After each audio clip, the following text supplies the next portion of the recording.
Assalamualaikum warahmatullahi wabarakatuh. Perkenalkan, saya Mariani, CGP Angkatan 11 Kabupaten Tanah Datar, yang akan memaparkan tugas ruang kolaborasi modul 2.3, coaching untuk supervisi akademik. Sebelum melihat video saya, terlebih dahulu marilah kita kenal terlebih dahulu yakni Marlina sebagai coachi saya, Lena Oktina pengajar praktek, Yus Parniwati fasilitator. Berkat mereka lah video ini dapat terlaksana dengan baik.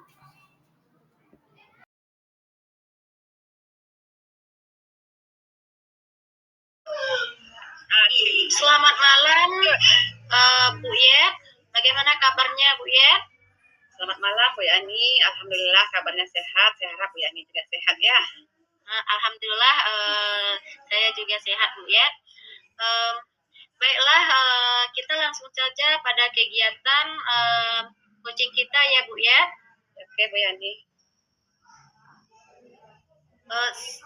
Sebelum kita mulai, bagaimana perasaan Ibu Yet menjelang sesi coaching kali ini? Adakah hal khusus yang ingin Ibu Yet diskusikan atau fokuskan? Sejujurnya saya sedikit tegang, Bu Yani ya. Beberapa tantangan di pekerjaan membuat saya mencari solusi yang lebih efektif. Jadi agak tegang gitu, Bu Yani. Ya, itu mungkin merupakan hal yang biasa ya Bu Yet, dan saya menghargai kejujuran Ibu Yet. Mari kita jadikan sesi ini sebagai ruang untuk mencari solusi bersama. Adakah hal khusus yang ingin kita bahas lebih mendalam hari ini, Bu Yet? Ada, Bu Yani, tapi mungkin di akhir sesi ini saja ya, Bu Yani ya. Ya, baiklah. Kita langsung aja ke sesi tanya jawab saja ya. Siap, Bu Yani. Apa tujuan yang ingin Ibu Yet capai dari coaching ini? Saya ingin meningkatkan kemampuan pengelolaan kelas saya saat mengajar, Bu Yani. Ya, berarti Bu Yet ingin meningkatkan pengelolaan kelas. Ya, baiklah. Terus apa tujuan akhir yang Ibu Yet inginkan?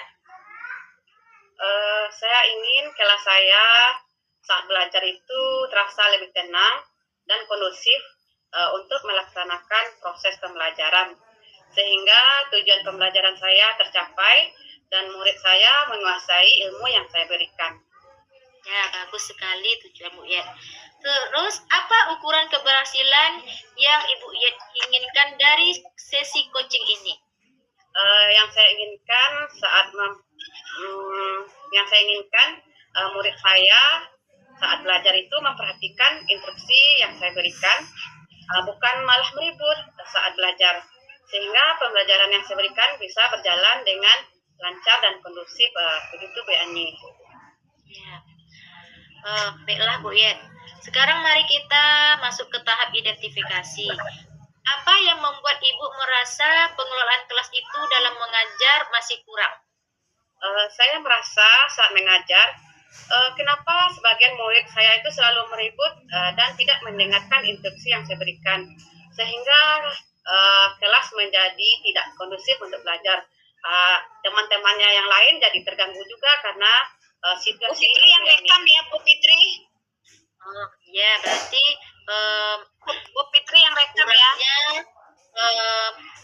Kurang kondusifnya kelas Bu Yet. Ya, sekarang saya ingin Ibu Yet menceritakan lebih lanjut bagaimana hal itu bisa terjadi.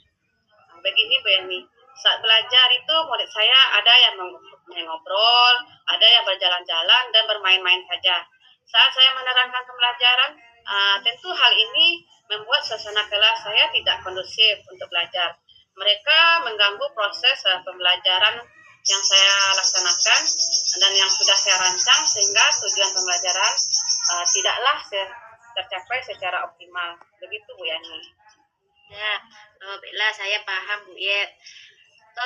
Bagaimana Ibu Yet menghadapi situasi tersebut? Begini Bu Yani, saya berusaha terus menenangkan mereka sehingga mereka mau serius belajar, tapi hal ini tidak berlangsung lama Bu Yani. Mereka ulangi lagi, saya nasihati lagi, begitu terus sampai pembelajarannya usai. Saya nasihati lagi, sehingga itu terjadi terus menerus. Paling mereka cuma paling diam 15 menit, kemudian 5 menit mereka ulangi lagi. Saya ingin membimbing bimbingan ini.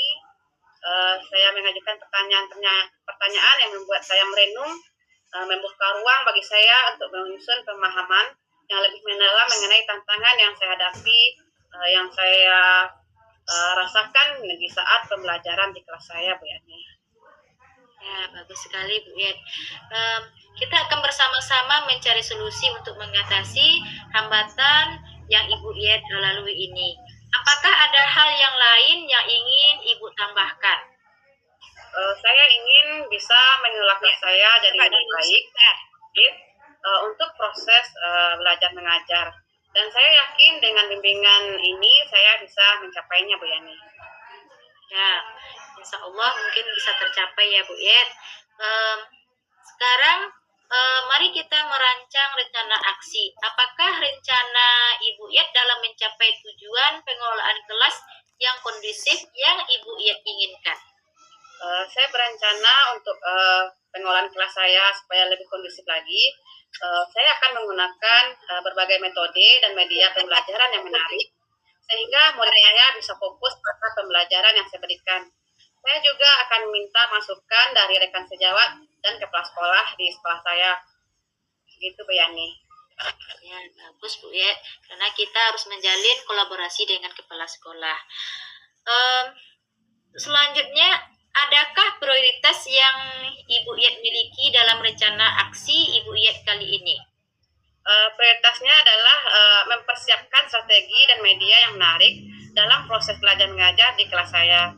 Saya percaya bahwa dengan strategi dan media yang tepat, murid saya mungkin lebih tertarik dengan pembelajaran yang saya berikan, sehingga mereka tidak meribut lagi, Bu Yani. Ya, bagus sekali. Apa strategi Ibu yang Ibu gunakan untuk mencapai tujuan pengelolaan kelas yang kondusif tersebut? Strategi saya akan mencari referensi strategi